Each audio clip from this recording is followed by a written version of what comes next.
احتشام صاحب، سب سے پہلے تو نگران سیٹ اپ کے حوالے سے بات کر لیتے ہیں. کچھ نام سامنے آئے جن کا میں نے ذکر بھی کیا. آپ کے پاس کچھ ان سائڈ سٹوری بھی ہے. 2-3 چیزیں ہیں جو مجھے پتہ چلی ہیں اور جنہوں نے بتایا وہ ایک ون آف دی آسپیرنٹس ہیں. وہ کابینہ میں ان کو شاید دیا جا سکتا ہے، لیکن انہوں نے مجھے طریقہ کار انور صاحب بڑے زبردست طریقے سے بتایا.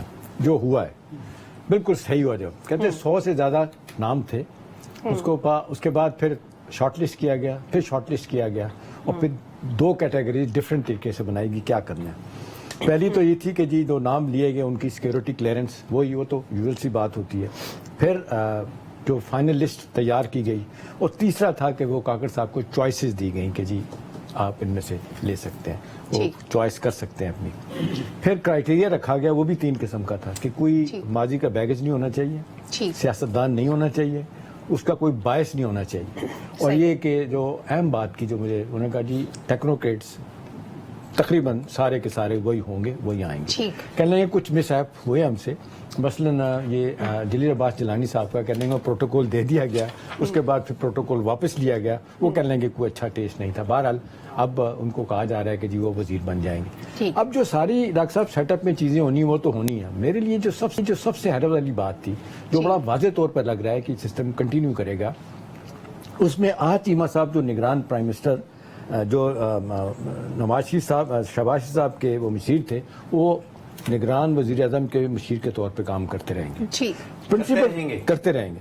توقیر شاہ صاحب جو پرنسپل سیکرٹری ہیں رہے شہباز شریف صاحب کے، وہ بھی پرنسپل سیکرٹری کے طور پہ ورلڈ بینک میں جا رہے ہیں اکتوبر میں. وہ جائیں گے نا، ابھی تو اکتوبر میں ٹائم ہے، دیکھتے ہیں کیا ہوتا ہے. فی الحال تو یہ طے کیا کہ یہی ہوں، یہ چیزیں چلنی ہیں. دوسری بات یہ ہے کہ جی جو بڑے واضح طور پہ کہا گیا کہ جی اتنی دیر لگ گئی، کیوں نام فائنلائز نہیں ہو. انہوں نے کہا جی اس دفعہ ہم نے فیصلہ کیا تھا کہ اتنی زیادہ تنقید ہوتی ہے جب بھی کیئر ٹیکر سیٹ اپ بنتا ہے، اپنا آدمی کلچر، اور بے شمار لوگوں نے پرچیاں بھی دی، سب کچھ بھی دی. اب یہ کہ بہت بھاری جس کو کہتے ہیں ذمہ داری ہے.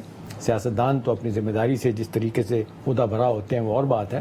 اگر ساری چیزیں اسٹیبلشمنٹ نے کرنی ہے، یا یہ کہ کسی طریقہ کار سے آگے چلنا ہے کہ دنیا میں بھی ہم آگے جائیں، ہمارا جو سب سے بڑا معاشی چیلنج ہے اس کو دیکھ سکیں، اور پھر اسی طرح سے سیاسی محاذ پہ جو مشکلات ہیں اس کو کم کیا جائے. ٹھیک ہے، سیاسی محاذ پہ مشکلات کو کم کرنے کے لیے بھی کام کرنا ہے. لیکن ڈاکٹر صاحب سیاسی محاذ پہ مشکلات تو ہم طویل عرصے سے دیکھ رہے ہیں. پچھلے 15 سالوں کا اگر ہم انالیسس کریں تو یہ جو سیاسی اونٹ ہم کہتے ہیں کس کروٹ بیٹھے گا، اس نے ہمارے ساتھ کیا کیا ہے؟ دیکھیے، ایک تو احتشام صاحب نے جو بات کی، میں سمجھتا ہوں کہ اگست کی 5 تاریخ کو وہ کونسل آف کامن انٹرسٹ نے کہا تھا کہ الیکشن جو ہے وہ نئے مردم شماری پہ ہوگا، اور 9 تاریخ کو نیشنل اسمبلی ڈیزالو ہوگی. ابھی تک کابینہ کیوں نہیں بنی؟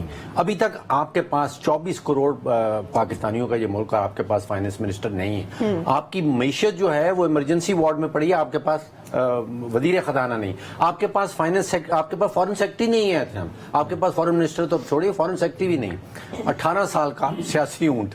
اگر آپ غور سے دیکھیں کہ پچھلے آپ سمجھیے کہ 2008 کے بعد 2008 میں مشرف صاحب حکومت چھوڑ کے گئے تھے، اور اس وقت 6000 ارب کا قرضہ تھا. 6000 ارب. آج 73,000 ارب کا قرضہ ہے. یہ سیاسی اونٹ نے کیا کیا؟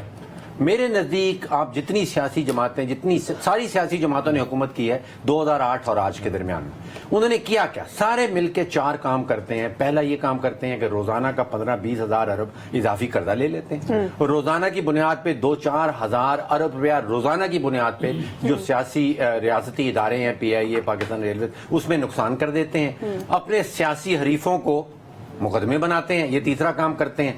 اور چوتھا کام یہ کرتے ہیں کہ 60 سے 70 کروڑ روپے اپنے ہر MNA کو دے دیتے ہیں کہ آپ نے الیکشن لڑ. مجھے